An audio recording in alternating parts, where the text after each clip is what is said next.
Welcome to Into Theology. We are meeting again to discuss Augustine's Confessions. We're in chapter 6 about pleasure, the pursuit of personal glory, and why God's the best. But before then, Ian needs to rebuke me for not knowing some cultural artifact from when he was a child.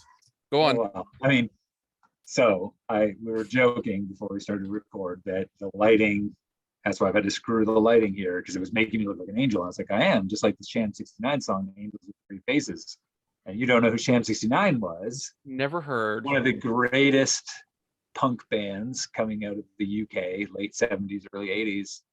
And I'm appalled that you claim to be a punk rocker. And I only listen to Christian music. I listen. Yeah, okay.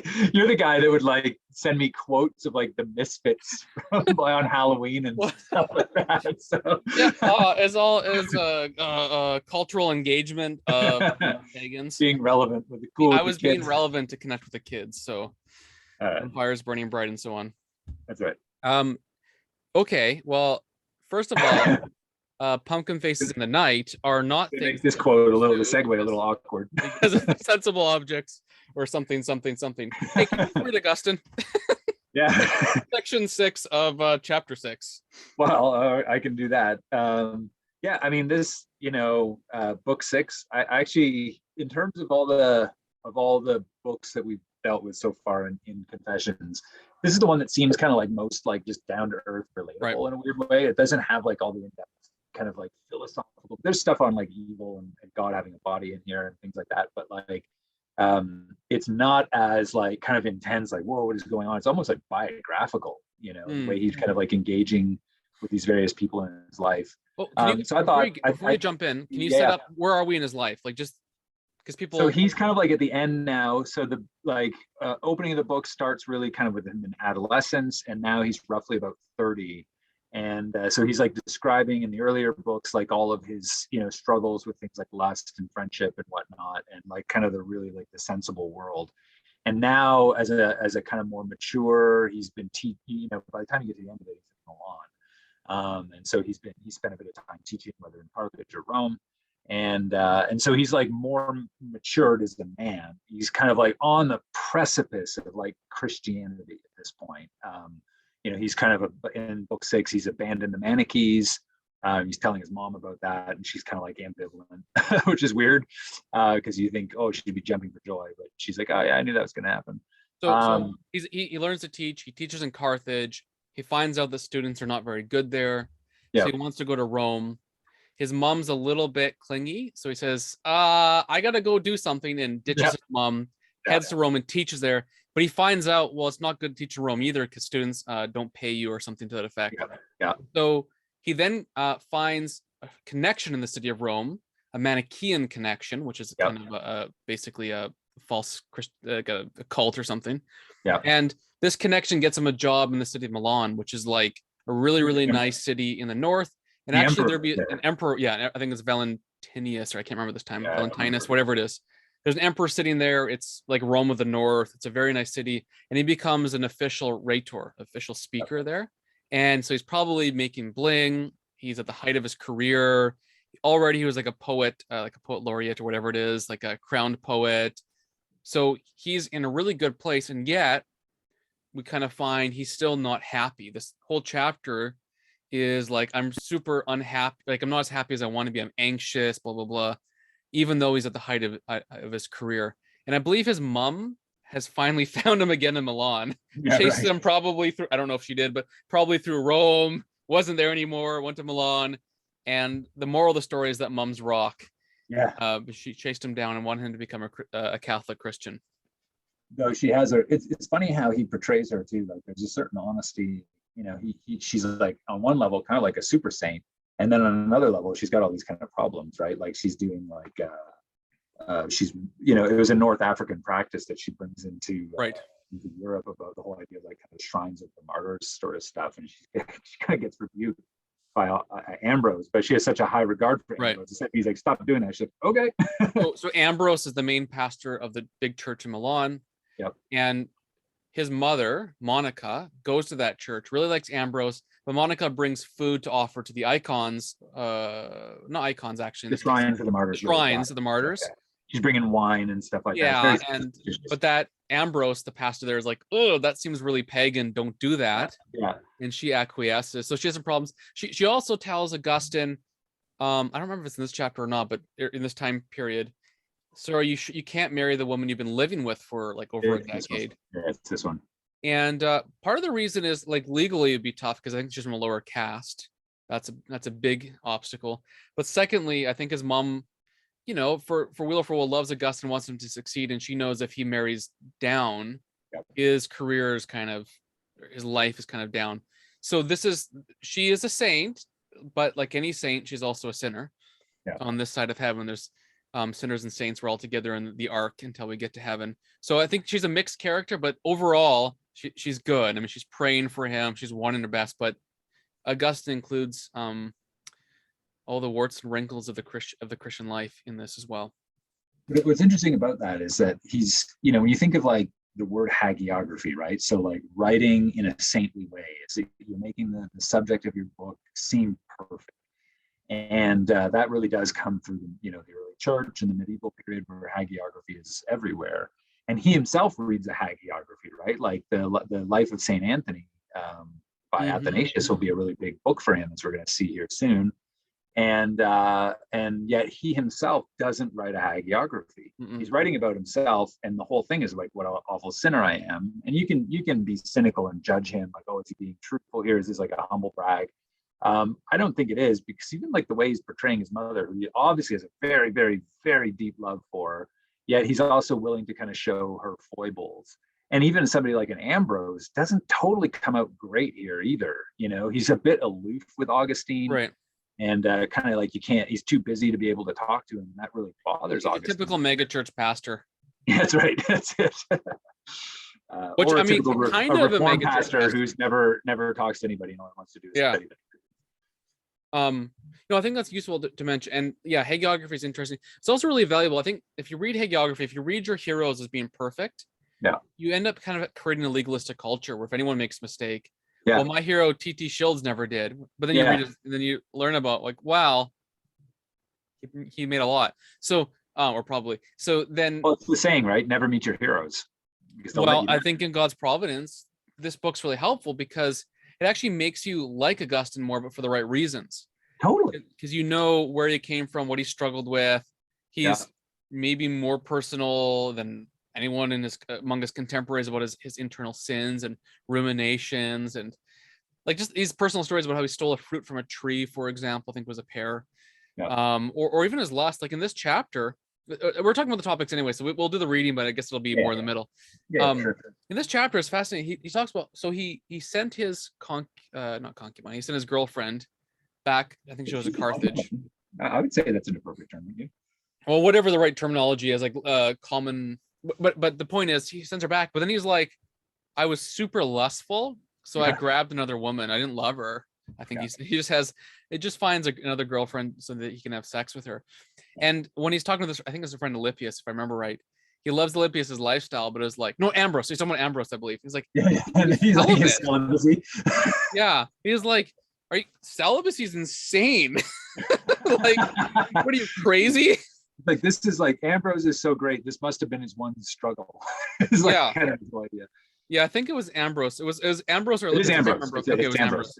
Yeah. It's one of those kind of funny moments where you're like, obviously he felt that way because he sent a girlfriend away. Then he's like, I can't be married for 2 years because he got engaged, but it's a 2-year engagement. So he's like, I need a girlfriend in the meantime. So you can see him being like the world, like as a sinner is. Yeah, like he's like a typical guy today. Typical guy today. Can't control his libido, I guess. So his libido, that's right. Well, that's what it is, right? But it's interesting when you think about it, right? Like, what's the other great book that is very honest about the characters and their sinfulness, and yet another book that's deeply spiritual and deeply relatable is the collection of the Psalter, right? And you get like David, who's a man after God's own heart, and yet you've got the whole thing with Bathsheba. What's the inspiration of the Confession? The Psalter. Yeah, the Psalms are all over this, right? And so it's like you can see almost in a way like that he is, not recapitulating David or that kind of thing, but like he is in that same sort of vein where he's deeply spiritual. His concerns are for God. He's fighting against himself and his own sin all the time. And he's got like this really profound, like psychological way of being able to articulate what was going on in his mind. And it makes him very relatable, just like the Psalms are so relatable to us. It's why you can pray the Psalms in almost any psychological condition that you're in, because they're totally relevant. Yeah. And that's why, like, I think that the Confessions, I keep thinking about, like, why was it when I read this book like 15, 20 years ago, I was like, oh, this book's amazing, but it didn't hit me at a certain level. No, it's like, I'm rereading it now as a man. I'm like, yeah, 44 this month. And it's like, Ancient of Days. Oh my goodness, this book understands me in a way I've never been understood before, Which is part of the genius. Now, before I say that, the Psalms, by way of reminders, like the Psalms are basically prayers to God, and they're full of confessions of praise and of sin. And they are, Augustine's as a famous commentator of the Psalms, by the way. Yep. And his narrations on the Psalms are just like, they're massive. They were written for catechumens, I think. There were sermons. I think it was also for the main church, but maybe I'm wrong on that. But so Augustine's view is essentially the Psalms are there. The Holy Spirit gives you words to relate to God all of the problems of your soul, and then to unfurl them and to be healed. And he's kind of doing the same things in the Confessions. Even if you read the first page of the Confessions, half of it is like Psalms quotations. Yeah. So I do think the Psalms are a semi-direct influence on the Confessions. Yeah. Maybe not in every category, but at least on the principle of this is a prayer of confession to God. It's like he's so imbibed the Psalms that they just kind of come out of it. Right. Whether he's being super intentional or whether it's just natural for him to just kind of speak this way, even, let alone write. Anyway, the section I wanted to read was just, I actually want to do the very end of section 5. So I've got the Coffin edition here. And then like the last sentence, that last mini paragraph that ends section 5. I just love the language that he uses here. And then the first paragraph of section 6, where he's going to talk about, this is just before he starts talking about the beggar that he meets on the road. Mm-hmm. So right at the very end of section 5, he says, my mind dwelt on these thoughts, and you, speaking to God, were there to help me and listen to my sighs. And then I love this line here. You were my helmsman when I ran adrift, and you did not desert me as I traveled along the broad way of the world. And then number 6, I was eager for fame and wealth and marriage, but you only derided these ambitions. They caused me to suffer the most galling difficulties, but the less you allowed me to find pleasure in anything that was not yourself, the greater I know was your goodness to me. Look into my heart, O Lord, for it was your will that I should remember these things and confess them to you. I pray now that my soul may cling to you, for it was you who released it from the deadly snare in which it was so firmly caught. It was in a state of misery, and you probed its wound to the quick, pricking it on to leave all else and turn to you to be healed, to turn to you who are above all things and without whom nothing could exist. Wow, like that could be like the whole book of Confessions summarized right there in like, a paragraph and a half. I love the language of helmsman, right? So God is, what he's trying to show us in the whole book is that God, through his secret providence, has been steering Augustine through all these like, risky kind of waters where there's all sorts of like, big rocks under the water that your boat could crash onto and all this kind of stuff. God in his secret providence, as the helmsman of the ship, has been steering him, helping him when he runs adrift. And he does this, as Augustine, pre-convert Augustine, is like dealing with like his lusts. He's dealing with the problems of ambition. Really, I think like the problems to be needed and appreciated is probably a big part of it.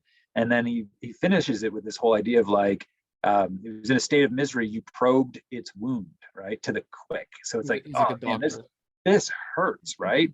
Mm-hmm. And then pricking it on to leave all else and turn to you to be healed, which is such a great and kind of a classic description of the gospel, right? The gospel, like law and gospel, the law wounds and the gospel heals. And the imagery here is great. Read the next sentence, because it's interesting the timing of when this happens. Yeah, he says, my misery was complete, and I remember how one day you made me realize how utterly wretched I was. You want me to keep reading? Yeah, the next sentence, I guess. where he's talking about the emperor. He says, I was Yeah. preparing a speech in praise of the emperor, intending that it should include a great many lies, which would certainly be applauded by an audience who knew well enough how far from the truth they were. So he's preparing a speech for the emperor of the whole Roman Empire, while at the same time God is renovating his heart and converting him to himself.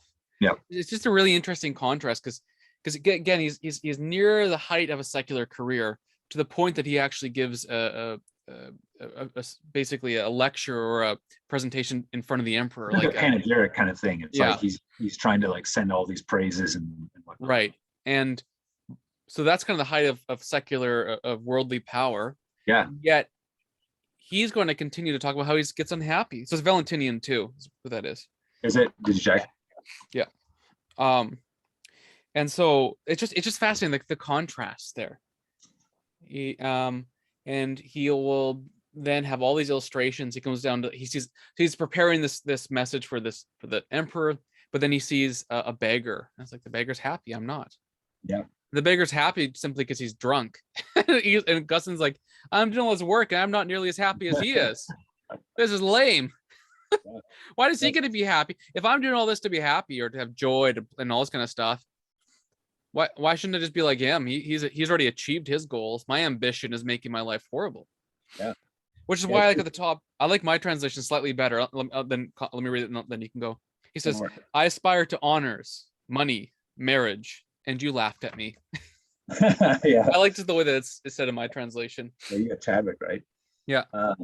It reminds me, I mean, a lot of Moses, right? Like Moses, God steering the course of Moses's life through secret providence, right? From everything from like, these Hebrew midwives that aren't going to follow the commands of the Pharaoh. He ends up, he's in a basket, bulrush in the water, gets taken into the very Pharaoh's house, who he should have been killed indirectly by. Gets to the highest positions of power and then abandons the whole thing for God's people, right? Which is kind of like similar here that you see in Augustine. But he's had these ambitions that were instilled into him from his parents from a young age. And now he's like getting to the heights of everything that he's wanted. And he realizes none of this matters. Like that drunk guy over there is actually happier than I am. And I'm getting everything I actually wanted. And sometimes that's what God does with us, right? Is like he gives you everything you want. And then you see how absolutely unsatisfying it is if you actually aren't, again, it's the rightly ordered desires and all that stuff. If ambition, if you make these ambitions just for the sake of, your own success, and that's the end point, or maybe fame and power and marriage, and the end point is actually not delighting in God and worshiping him, then those things are all going to be empty and just leave you completely bewildered. I mean, that's why he's saying, like, he's using the language of misery, which is how the book ends. He's in misery by the end of book 6. And which connects, by the way, to remember we talked about Ecclesiastes some time ago. Life under the sun, and not necessarily it's all miserable, but if you just live under the sun, life has it's kind of misery. There's nothing to it. Yeah. How you realize you've got to look above the sun, and that's how the book ends, which is basically find meaning in God to enjoy the things of this life. Where is it, like he talks about himself here as being like an animal with his lusts? I think it's like near the end, right? Where he's like animal-like and he can't control himself. And I find it interesting, like how, when you think of like the classical idea of like the soul, faculty psychology, the soul has like 3 parts. So if you're an intellectualist, then, which I think is the right way to go, then the intellect governs the will and the appetite, and then, but if you're governed by your appetites, you're more animal-like, right? Because animals don't have a rational soul; they've only got a sensitive soul.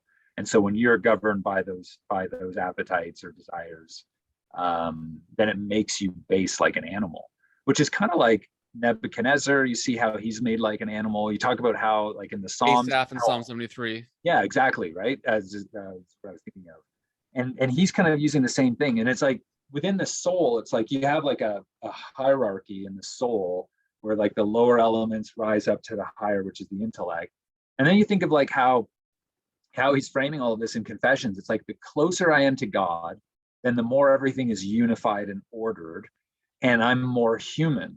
because I'm actually like properly related. I'm close to him morally speaking. But the farther away I am, the more brutish I become. And it's almost like you can see an ascent and descent within the soul also happens in relation to the ascent or descent away or closer to God, which I thought was like kind of, it seems so very biblical to me. It's Platonic, but it's also very like Hebrew Bible, you know? Yeah, I don't know if Royce is an animal. He does talk about being has an insatiable sexual desire right before section 13 begins. Yeah. I don't know if that's in the same area. See, I don't have it in the other edition that I initially read it. I underlined it. I can't find it in this one. But anyway. As a side note, here's a really cool sentence in section 15 when he has to send away his girlfriend with whom he had a child. Yep. He says, "My heart, which was deeply attached, was cut and wounded, and it left a trail of blood." Yeah. That's a cool line. That's just a cool line. Mine, I've always liked the Pine Coffin on this. Whenever I've thought of it, I was thinking of it this way. He says, "The woman with whom I had been living was torn from my side as an obstacle to my marriage. And this was a blow which crushed my heart to bleeding because I loved her dearly." And like, imagine like something gets crushed and like the blood's coming out of it. It's like, ugh. I mean, he's like, you can tell he's devastated here. Right. And I think I don't remember. I don't know how exactly this works, but there's also like there's more than just practical reason. There's like a legal reason why it'd be hard for him to marry this woman. Well, so she's from Tagaste, right, where he's from. Yeah. She kind of is like with him in all of his moves. She's like, I think, a Manichae. Like she follows him into that. They have a kid, Adeodatus, together, which means gift of God. And so in that culture, for somebody like who's going to work their way up the social ladder, in order to just not sleep with all sorts of different women, you would take like a concubine in order to just, as a way of kind of preserving chastity, as it were, until you hit to a certain point where then you would abandon the concubine and then you would marry up the social ladder. And it's the crazy thing in this is it's Monica who's the one who's his mother is setting this whole thing up, such that like Monica's the one who pushes his wife. She's his concubine, like she's been around for a long. They have a kid together, and here's Christian Monica shoving her to the side. That devastates Augustine. You know, and then he ends up like sleeping with some other girl because he can't control himself until the person he's engaged to is of age to marry because she's so young, and then that doesn't even happen. So it's like, right. Did you I can't remember, did you read Gary Wills's little biography of Augustine? Audible, yeah, listen to it, because he gives the concubine a name. He calls her Una, which means one, or the one in Latin, right? And so she has this name, and he kind of does some interesting thought experiments, because there's lots of times where Augustine would have had to have seen her, right? She goes back to Tagaste. Yeah. Augustine will eventually go back. It's a small town. They would have gone to church and he would have seen her there. Their son dies. I'm sure they would have been at the funeral together. Yeah, he dies at like 17, I think. Weird things, you know, that like he probably, like, he has to go back to Tagaste. He can't stay there. He actually ends up, you know, going off to Hippo because hometown life kind of sucks for him with her there, you know. It's kind of an interesting thought. Well, one thing that I think about too is like, I kind of wonder if, you know, being married and having a kid for Augustine, it almost made him a better, that might be part of his genius, because I think a lot of the guys in this era didn't have that home life. Yeah. And like, even the stuff Augustine's talking about, children, nursing, like even just like this intimate, like, of course he knows he had a kid, like he really gets that, and it kind of makes him more psychologically savvy, I think.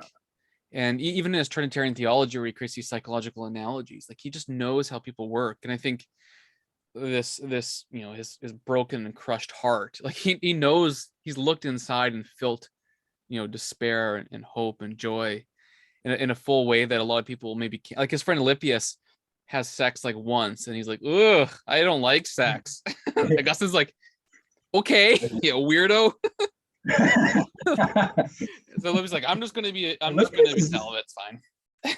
I'm a lawyer. But Alypius. But I like Alypius. I actually had a really let's talk about Alypius for a second. I'm going to tell you my Alypius moment that I had on the weekend. So because Alypius is his good friend. Again, they're also friends from the Gast. Alypius, just like the girl, becomes like a Manichae, travels around with him, is his student, right? Of Augustine. Carthage, I think is it in Carthage that Alypius becomes one of his students? yeah.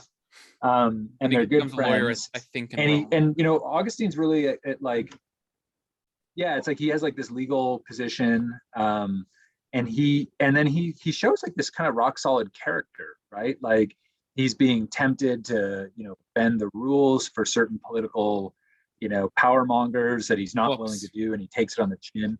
Yeah, there's the issue with the books, which is hilarious, where he's too taken in with books, like it's like one flaw, which is so weird. It's like it's almost like he's like photocopying books and putting them up on the internet or something and breaking copyrights or something. It's hilarious.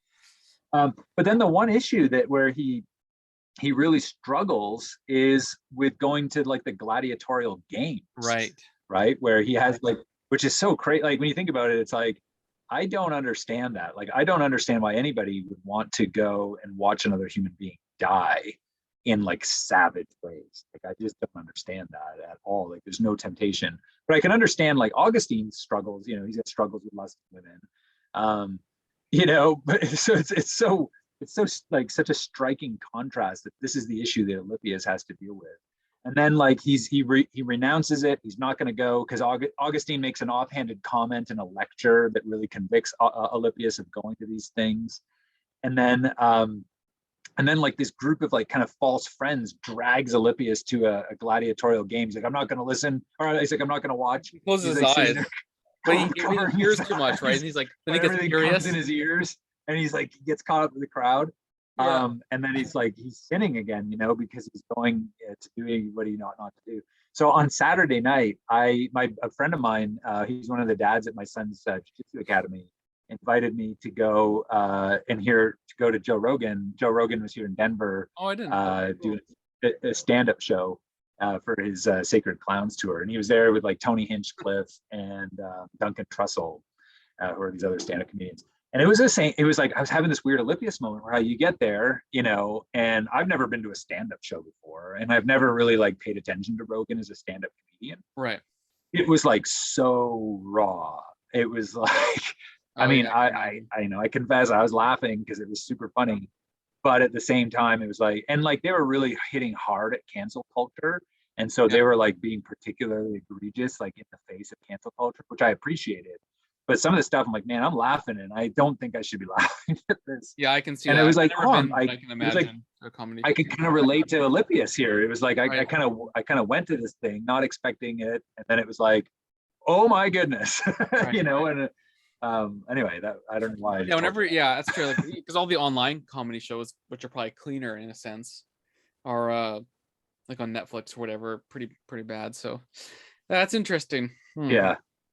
Well, do we have anything else to say, or do we want to end here? Because we did a pretty good little summary of this chapter. Well, let's talk about Ambrose. I mean, Ambrose is a pretty big deal here. I find it interesting that you can see here that he kind of desperately wants Ambrose in his life, right? Right.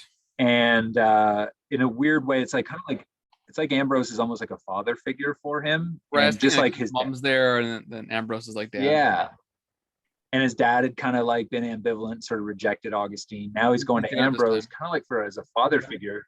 This is the guy that's opening the Old Testament up to him, right? Like Augustine had thought the Old Testament was like awful and barbaric, and now he's hearing like this spiritual kind of allegorical approach. And then he's like for years he was like, I made fun of Christianity because I thought God had a body, and then I actually learned from a Catholic Christian that no, we don't believe God has a body; those are metaphors. When it says that God's anger, because the Manichaeans all believe that God had a physical body. He was like, "Oh, maybe I shouldn't have made fun of the Bible like before I actually try to understand it," which is really kind of. But that's happens today too. Like you have all these atheists online, like, the Bible's a contradiction, and you're like, have you ever even asked the question before to anyone who's a Christian? No, it's just stupid. Yeah. You're like, well, yeah, exactly. It's really kind of funny that way. But it's funny for him because like Ambrose, won't have anything to do with him. It's like you can almost see it in Ambrose's psychology too, right? It's like, oh, here's the wonderkind coming to church, right? Like this kid from North Africa who thinks he's something because he's going to go and speak in front of the emperor. It's like, hey, I'm Ambrose, man. I tell the emperor what to do. So who cares about this like up and comer? And he's kind of keeps him to the side a little bit, you know. And Augustine, I think, really kind of wants his attention, especially the way he sees his mother respond to Ambrose, because she's practicing this weird North African, kind of not worship, but like she's going to shrines and stuff. And are you there? Yeah, sorry, I'm looking at this quote. So he says, "I could not put." No, I think you're frozen a little bit. Oh, can you hear me though? I can hear you, but I didn't know. I don't know what this is doing to the recording. Well, it's recorded on my end, so it'll actually be fine because I look fine. So, here's what it says. We'll have to cut this. No, we'll keep this. This is a valuable moment. Let me read this here. I'll read this to you. I'll turn my camera on and off. That might fix it. We'll see if that fixes it. It might be me too, actually. Okay. But here's what he says. He says, "I could not put the questions I wanted to put to him, as I wished to do. I was excluded from his ear and from his mouth by crowds of men, with arbitrations to submit to him, to whose frailties he ministered. When he was not with them, which is a very brief period of time, he restored either his body with necessary food or his mind by reading. When he was reading, his eyes ran over the page and his heart perceived the sense, but his voice and tongue were silent." So he goes on and on, but basically, Ambrose was crazy busy. And yes, at this time, he was actually working with like the imperial court, probably all these wealthy people. He'd be someone you really couldn't go to see. It'd be like, I don't know, like trying to like going to University of Toronto and trying to talk to like Jordan Peterson or something, like I'm not going to talk to you. Although funnily, Jordan Peterson actually would talk. Well, I don't know. I just made something kind of random up, like something like that. I know your point. Your point stands. I get what you're saying, but like that is actually one of the things about Peterson is people stop him on the street and he always has time for them. Oh, okay. It's interesting too, like how Ambrose here is. It was a big deal that Ambrose is reading quietly because, the way in order to preserve space on a scroll, because Ambrose would be reading from a scroll. Yeah. And so in order to get as many words on, you didn't have spaces between words, right? Just like, like with like papyrus or something. And so in order to actually comprehend the words, you had to read out loud so you could hear it. Like, oh, that's how you could figure out the words in a sentence. And here's Ambrose sitting in the quiet reading, and nobody wanted to interrupt him. He was reading quietly. And it was so weird for Augustine that he actually has to note, like, this guy's actually reading quietly to himself. And he's like taking these words in spiritually from the scroll. Yep. Which is kind of neat. Yeah. It looks like he did get a brief interview, he says, with Ambrose. And I think through that brief interview and through listening to her preach, he figures out God doesn't have a body. He figures out how to read the Bible better. He says, Ambrose, and I was delighted to hear Ambrose in his sermons. This is section 4, maybe second paragraph. And I was delighted to hear Ambrose in his sermons to the people saying, as if he were most carefully enunciating a principle of exegesis, quote, "The letter kills, the spirit gives life." So 2 Corinthians 3:6. Those texts, which taken literally, seem to contain perverse teaching, he would expound spiritually, removing the mystical veil. He did not say anything I felt to be a difficulty, but whether what he said was true, I still did not know. Because he's going to accept it later. But what's interesting, so the mystical veil, so what does he mean? Well, it's like marriage. So Ephesians 5 says the great mystery is marriage. It speaks to Christ and his church. So you could read things about marriage in the Old Testament and think about them as referring to Christ and the church, because Paul does that. It's those sorts of things. So I think sometimes you hear that in our modern ear and you think, was he just making stuff up? No. He's following the apostolic pattern, but he's teaching Augustine to read the Bible in a way that accords with how the apostles and the Lord Jesus did. That's cool. Yep. Am I still frozen for you, by the way? You're just very choppy, but I suspect it's my internet. So. I can hear you okay, so. That's good. Yeah. Anything else we want to say? He tells us here, like, well, right at the end of book 6, right? Just at the end of not the last paragraph, but the one before it. He says, I certainly love them for their own sakes, and I felt they loved me for my sake in return. Like, I think he's here talking about his friends, right?